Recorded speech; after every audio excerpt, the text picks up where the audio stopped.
ಇನ್ನು ಮಿಡಲ್ ಈಸ್ಟ್ನಲ್ಲಿ ನಡೀತಾ ಇರುವಂತಹ ಯುದ್ಧದಿಂದಾಗಿ ಭಾರತದಲ್ಲಿ ಗ್ಯಾಸ್ ಸಂಕಷ್ಟ ಉಂಟಾಗಿದೆ. ಗ್ಯಾಸ್ ಸಂಕಷ್ಟದಿಂದ ಕಂಗೆಟ್ಟಿದ್ದಂತಹ ಹೋಟೆಲ್ಗಳಿಗೆ ಗುಡ್ ನ್ಯೂಸ್ ಸಿಗ್ತಾ ಇದೆ. ರಾಜ್ಯದ ಮನವಿಗೆ ಈಗ ಕೇಂದ್ರ ಪೆಟ್ರೋಲಿಯಂ ಇಲಾಖೆ ಸ್ಪಂದಿಸಿದೆ. ನಾಳೆಯಿಂದ 20% ಕಮರ್ಷಿಯಲ್ ಗ್ಯಾಸ್ ಪೂರೈಕೆ ಹೆಚ್ಚಳ ಮಾಡೋದಕ್ಕೆ ನಿರ್ಧಾರವನ್ನು ತೆಗೆದುಕೊಳ್ಳಲಾಗಿದೆ. ಸೋಮವಾರದಿಂದ ಅಂದ್ರೆ ನಾಳೆಯಿಂದ ಹೆಚ್ಚುವರಿಯಾಗಿ 20% ಅನಿಲ ಪೂರೈಕೆ ಆಗಲಿದೆ. ರಾಜ್ಯದಲ್ಲಿ ಖಾಲಿ ಬೇಡಿಕೆಯ ಪೈಕಿ 50% ಅನಿಲ ಪೂರೈಕೆ ಆಗ್ತಾ ಇದೆ. ರಾಜ್ಯ ಸರ್ಕಾರಗಳಿಗೆ ಪೆಟ್ರೋಲಿಯಂ ಇಲಾಖೆ ಕಾರ್ಯದರ್ಶಿ ಪತ್ರವನ್ನು ಬರೆದಿದ್ದಾರೆ. ಕಮರ್ಷಿಯಲ್ ಗ್ಯಾಸ್ ಪೂರೈಕೆಯ ಬಗ್ಗೆ ರಾಜ್ಯ ಸರ್ಕಾರಕ್ಕೆ ಮಾಹಿತಿಯನ್ನು ನೀಡಲಾಗಿದೆ.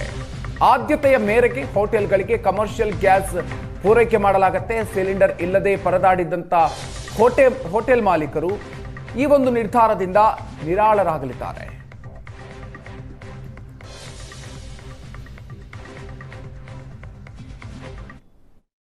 ಇರಾನ್ ಹಾಗೆ ಇಸ್ರೇಲ್ ನಡುವೆ ಯುದ್ಧ ನಡೀತಾ ಇರೋದ್ರಿಂದಾಗಿ ಭಾರತಕ್ಕೆ LPG ಪೂರೈಕೆಯಲ್ಲಿ ಸಾಕಷ್ಟು ವ್ಯತ್ಯಯಗಳಾಗಿತ್ತು. ಈ ನಿಟ್ಟಿನಲ್ಲಿ ಹೋಟೆಲ್ ಉದ್ಯಮ ನೆಲಕಚ್ಚಿತ್ತು. ಸಾಕಷ್ಟು ಜನರಿಗೆ ನಷ್ಟ ಕೂಡ ಅನುಭವಿಸಿದರು. ಈ ನಿಟ್ಟಿನಲ್ಲಿ ಈಗ ಕೇಂದ್ರ ಏನಿದೆ ಒಂದು ಪತ್ರವನ್ನು ಕೂಡ ರಾಜ್ಯಗಳಿಗೆ ಬರೆದಿರುವಂಥದ್ದು. ಇನ್ನು ಮುಂದೆ 20% ಹೆಚ್ಚಿಗೆ ಸಿಲಿಂಡರನ್ನು ಪೂರೈಕೆ ಮಾಡ್ತೀವಿ ಅನ್ನುವಂಥ ಒಂದು ಪತ್ರವನ್ನು ಈಗಾಗಲೇ ಬರೆದಿದ್ದಾರೆ. ಇದರಿಂದಾಗಿ ಹೋಟೆಲ್ ಅಸೋಸಿಯೇಷನ್ಗಳಿಗೆ ಅಥವಾ ಹೋಟೆಲ್ಗಳಿಗೆ ಯಾವ ರೀತಿ ಹೆಲ್ಪ್ ಆಗುತ್ತೆ ಅನ್ನೋದ್ರ ಬಗ್ಗೆ ಮಾತನಾಡಲಿಕ್ಕೆ ನಮ್ಮೊಂದಿಗೆ ಹೋಟೆಲ್ ಅಸೋಸಿಯೇಷನ್ನ ಕಾರ್ಯದರ್ಶಿಯಾಗಿರುವಂತಹ ವೀರೇಂದ್ರ ಕಾಮತ್ ಅವರಿದ್ದಾರೆ. ಅವ್ರನ್ನೇ ಮಾತನಾಡಿಸ್ತಾ ಹೋಗ್ತೀನಿ.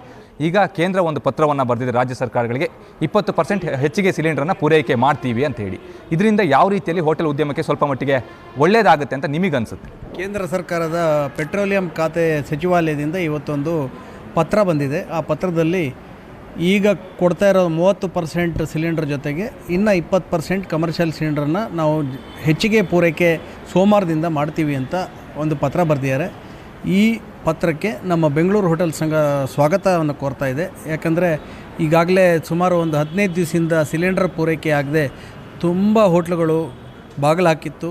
ಇನ್ನು ಕೆಲವು ಹೋಟ್ಲುಗಳಲ್ಲಿ ತಮ್ಮ ಮೆನ್ಯೂವನ್ನು ಕಡಿತ ಮಾಡಿದ್ವು. ಇನ್ನು ಕೆಲವರು ಟೈಮಿಂಗ್ಸನ್ನು ಕಡಿತ ಮಾಡಿದರು.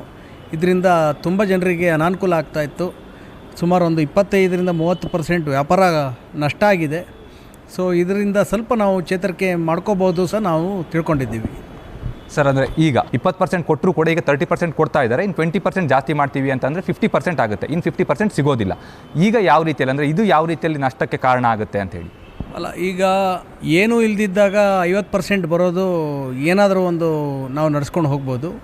ಆದರೆ ಮುಂಚಿನ ಥರ ಪೂರ್ತಿ 100% ನಡೆಸೋಕ್ಕಾಗಲ್ಲ. ಹಾಗಾಗಿ ನಮ್ಮ ಹೋಟೆಲ್ ಸಂಘದಿಂದ ಹೋಟೆಲ್ ಮಾಲೀಕರು ಪರ್ಯಾಯ ವ್ಯವಸ್ಥೆಗಳಿಗೆ ಮೊರೆ ಹೋಗ್ತಾ ಇದ್ದಾರೆ. ಸರ್, ಈಗಾಗಲೇ ನೀವು ಹೇಳಿದ್ರಿ 20-30% ನಷ್ಟ ಆಗಿದೆ. ಅಂದರೆ ಅಂದಾಜು ಎಷ್ಟಾಗಿರ್ಬೋದು ಸರ್? ಅಂದರೆ ರೂಪಾಯಿಗಳಲ್ಲಿ ಕೋಟಿಗಟ್ಟಲೆ ಅಂತ ಆಗಿದೆಯಾ ಅಥವಾ ಯಾವ ಪ್ರಮಾಣದಲ್ಲಿ ಆಗಿದೆ ಅಂತ ನಿಮ್ಗೆ ಏನಾದರೂ ಐಡಿಯಾ ಇದೆಯಾ ಸರ್? ಅಲ್ಲ, ಅದು ಕರೆಕ್ಟಾಗಿ ನಾನು ಹೇಳೋಕ್ಕಾಗಲ್ಲ. ಆದರೂ ನಮಗೆ ಬಂದಿರೋ ಮಾಹಿತಿ ಪ್ರಕಾರ 25% ವ್ಯಾಪಾರ ಕಮ್ಮಿ ಇದೆ.